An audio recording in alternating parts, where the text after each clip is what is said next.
사도행전 18장 9절에서 17절까지 말씀 한 절씩 교독하겠습니다. 밤에 주께서 환상 가운데 바울에게 말씀하시되 두려워하지 말며 침묵하지 말고 말하라.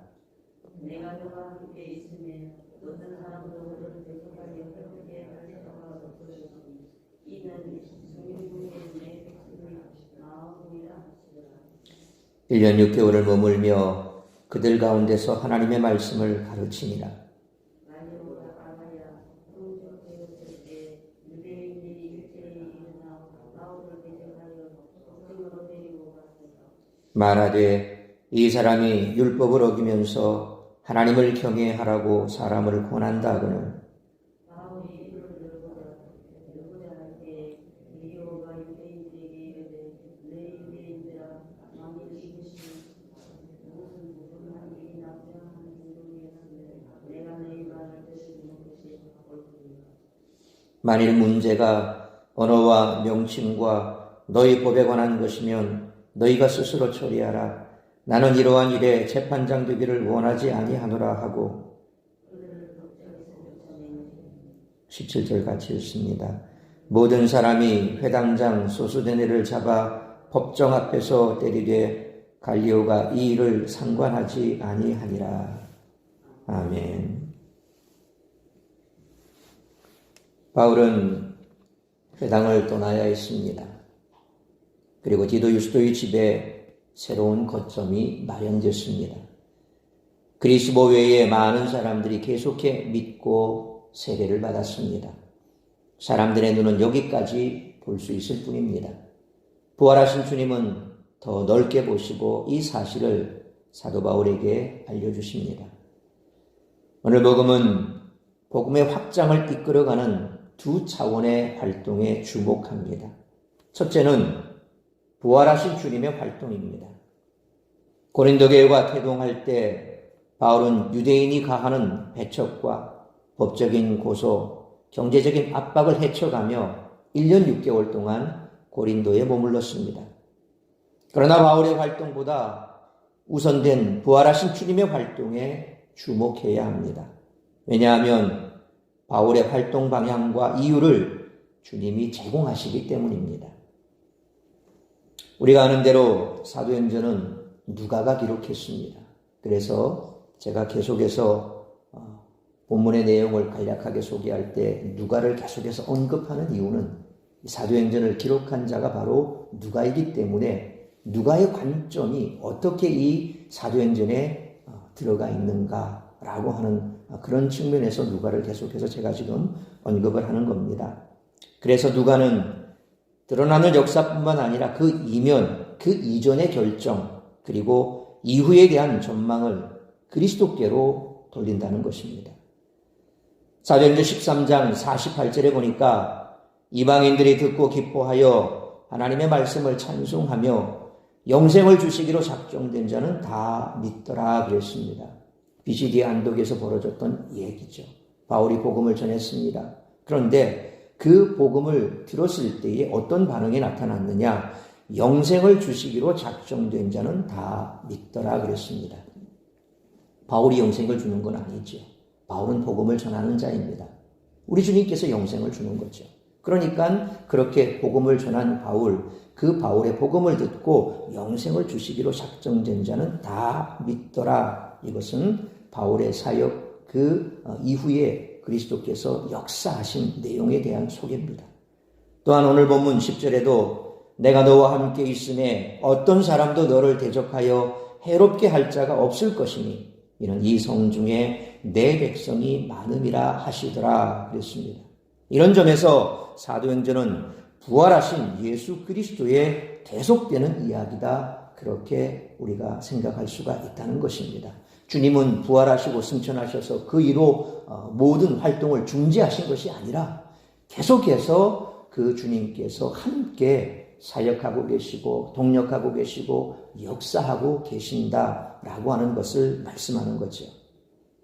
둘째는 복음 사절들의 활동입니다. 소위 사도 바울을 중심으로 한 복음 전도자들의 그런 활동 내용입니다.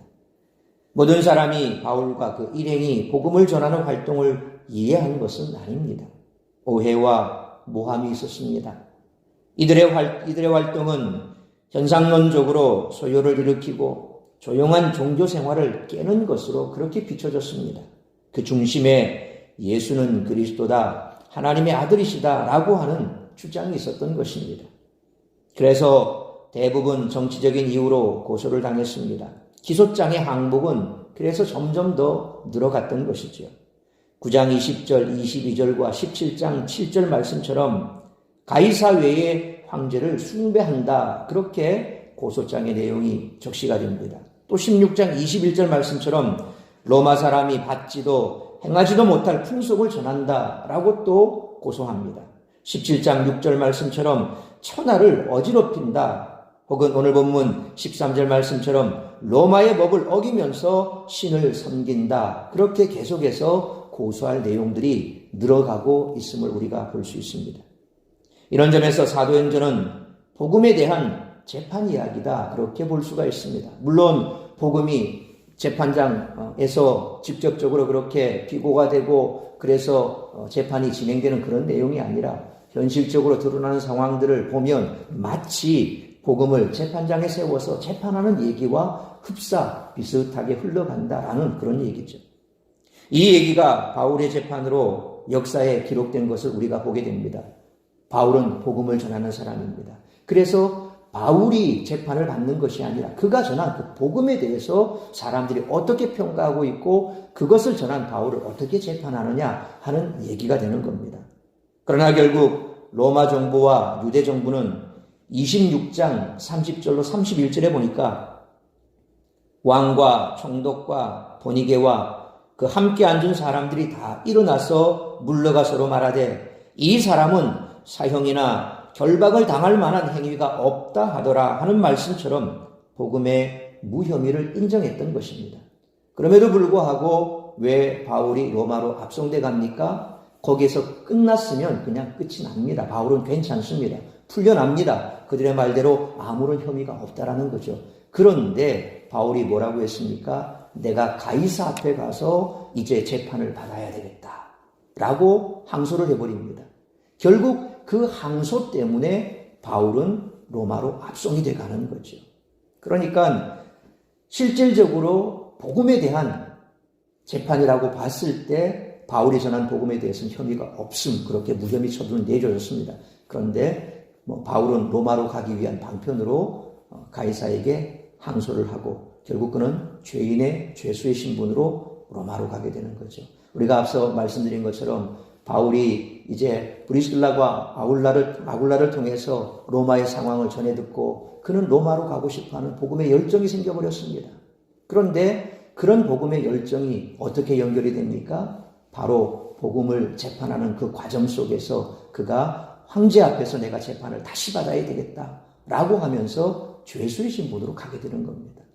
결국 복음이 그렇게 로마로 바울을 통해서 더 깊이 들어갈 수 있는 길은 바울이 스스로가 죄수가 되어서 끌려가는 그런 현상으로 나타나야지만 결국 복음이라고 하는 것은 세상 사람들이 볼 때는 상황을 어렵게 만들고 또 힘들게 만들고 많은 사람을 어렵게 했지만 그것은 아니라 결국 그것을 통해서 로마를 통해서 복음이 더 급속하게 전 세계로 확장되는 그와 같은 일들이 벌어지게 되는 거죠. 오늘 우리의 삶 속에서 여러 가지 많은 일들이 벌어집니다. 그 많은 일들을 지금 현재 우리가 다 이해를 못합니다. 그리고 그 결과에 대해서 예측할 수도 없습니다. 그러나 주님은 다 알고 계십니다.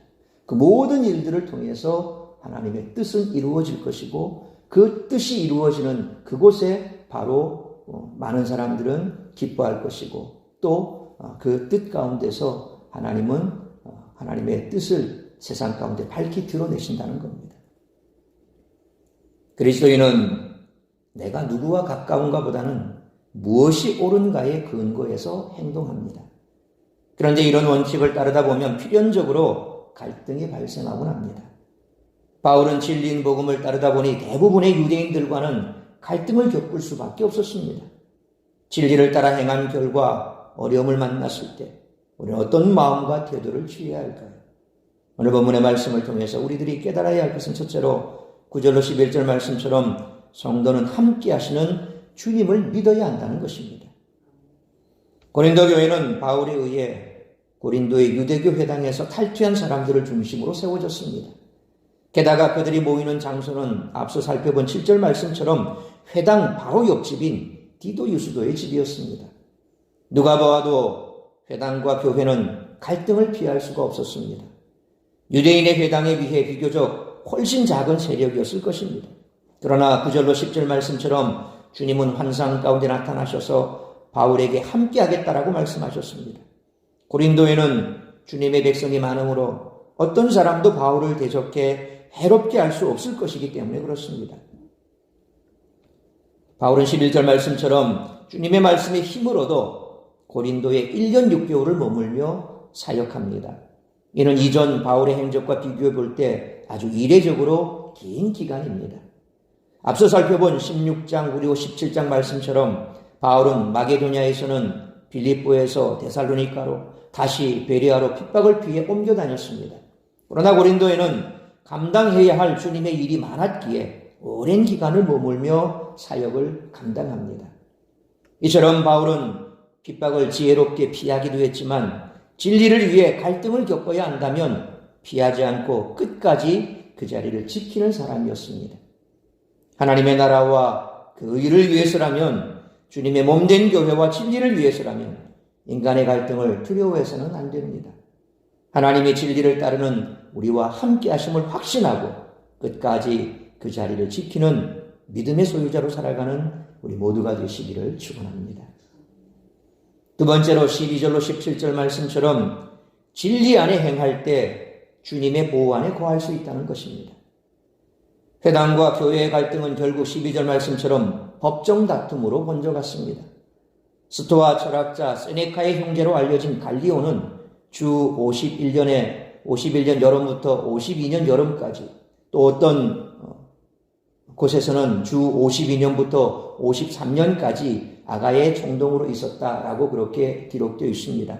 어쨌거나 그 연도는 대충 51년부터 53년 그 사이다라고 보면 될 것 같습니다. 그런데 유대인들은 갈리오에게 13절 말씀처럼 바울이 율법을 어김으로써 하나님을 경외한다라고 그렇게 말하며 로마법과는 아무런 관련 없는 말로 지금 고발을 하고 있습니다. 갈리오는 14절, 15절 말씀처럼 이에 대한 바울의 변론을 들으려고 하지 않고 유대인들의 고발을 그냥 기각해버립니다. 유대인의 종교적 갈등에 로마가 개입할 이유가 없다는 거지요. 철저하게 로마 정부는 그냥 유대교 안에 있는 종교적인 문제는 그들은 간섭하지 않는 그런 상태를 유지해 왔던 겁니다. 그래서 예수님을 십자가에 못 박도록 빌라도가 내준 것도 소요만 일어나지 않으면 괜찮다라는 거죠. 누구를 죽이든지 누구를 어떻게 하든지 그건 너희 법에 따라서 너희가 알아서 할 일이고 내가 볼 때는 별 문제 아닌 것 같다라고 했지만 왜 빌라도가 유대인들에게 내줬습니까? 폭동이 일어날 것 같으니까. 그러니까 그게 두려워서 그냥 내줘버린 겁니다. 그러면서 손을 씻으면서 이 피해에 대해서는 나는 상관이 없다. 너희가 다 책임져라 라고 전가시켜버리는 거죠. 바로 그렇습니다. 로마 정부는 유대인들이 무엇을 믿든지 그들의 종교에 대해서 어떤 일을 하든지 그 상관없다는 거죠. 로마 법에서는 그런 것에 대해서 별 개의치 않으니까 너희가 고소한 것에 대해서는 로마 법으로는 상관이 없다. 그렇게 기각을 시켜버린 거죠. 결과적으로 로마의 권세가 교회를 회당의 공격으로부터 보호를 하게 되는 그런 결과가 나온 거죠. 사실 갈리오는 로마의 총독으로서 당연한 판결을 했을 뿐인데 빌라도는 이런 당연한 판결을 내리지 못하고 유대인들의 비유를 맞추려다가 예수님을 십자가에 못 박는 그런 죄를 저지르고 말았습니다. 16절로 17절 말씀처럼 법정에서 쫓겨난 유대인들은 그 앞에서 회당장 소수데네를 때리는데 그 이유는 본문에 기록되지 않았습니다. 회당장이 자기 역할을 제대로 하지 못했다는 비난의 표시이거나 소수데네가 회심한 회당장이었기 때문에 행한 감정적인 분풀이로도 볼 수가 있습니다. 하나님은 이방의 권세까지 사용하셔서 바울과 교회를 보호하셨습니다. 유대인들은 하나님이 자기 편이라고 생각했겠지만 하나님은 진리를 따라 행하는 자의 편이 되어 주셨습니다. 이것이 중요한 겁니다. 항상 우리는 우리 관점에서 내가 옳다라고만 주장을 합니다. 그래서 내 주장이 옳기 때문에 다른 사람의 주장에 대해서는 생각을 하지 않습니다. 그러면서 뭐라고 생각합니까? 하나님은 내 편이야. 언제나 그렇게 생각합니다. 하나님이 내 편이기 때문에 분명 하나님께서 내 편을 들어주실 것이야. 그런데 자세히 생각해 봐야 됩니다. 네 편, 내 편, 가족 간에 자녀들이 다툴 때 네 편, 내 편이 어디 있습니까? 부모가 바라보았을 때는 다 똑같은 자녀들인데 누구 편을 들어주겠습니까? 그럴 때 누구 편을 들어주고 누구를 더 좋아하고 또 누가 더 어떻게 더 옳고 그름, 그게 보다는 초점은 그겁니다. 과연 진리 안에서 행한 거냐? 그것이 과연 진리를 위한 거냐라고 하는 판단 기준, 그 기준은 명확한 겁니다. 부모가 자녀를 책망할 때도 뭡니까? 누가 잘못했냐? 누가 내가 더 좋아하냐? 누가 더 평소에 내 말을 잘 듣냐? 이것이 아니라 그 똑같은 현상만 놓고 봤을 때 지금은 형아 네가 잘못했네. 형이라고 해도 동생을 그렇게 형이란 지위를 가지고 함부로 하면 안 돼. 잘못했다 해. 모든 현상을 다 두고 봤을 때 부모도 그렇게 판단하지 않습니까? 마찬가지입니다. 하나님께서 똑같은 자녀를 놓고 누구를 더 좋아하고 누구를 더 싫어하고 그래서 그 결과만 놓고 봤을 때 하나님은 내 편이 아니야 라고 또 생각하면 그저 어리석은 자가 누가 있겠습니까? 하나님은 다 사랑합니다. 누구나 할 것이 다 똑같이 귀한 자녀들입니다. 그러나 중요한 것은 지금 내가 일으킨 그 문제에 대해서 지금 내가 발생시킨 그 문제에 대해서 지금 내가 서 있는 그 문제의 중심에서 무엇이 중요하다는 거죠. 진리 안에 행하고 있냐 진리에 대한 것이냐 라고 하는 겁니다. 그러므로 항상 진리 안에서 행함으로 하나님의 보호하심 안에 거하는 우리 모두가 되시기를 축원합니다. 사랑하는 성도 여러분, 우리가 세상에서 겪는 모든 종류의 갈등을 피하지 말고 맞서야 하는 것은 아닙니다.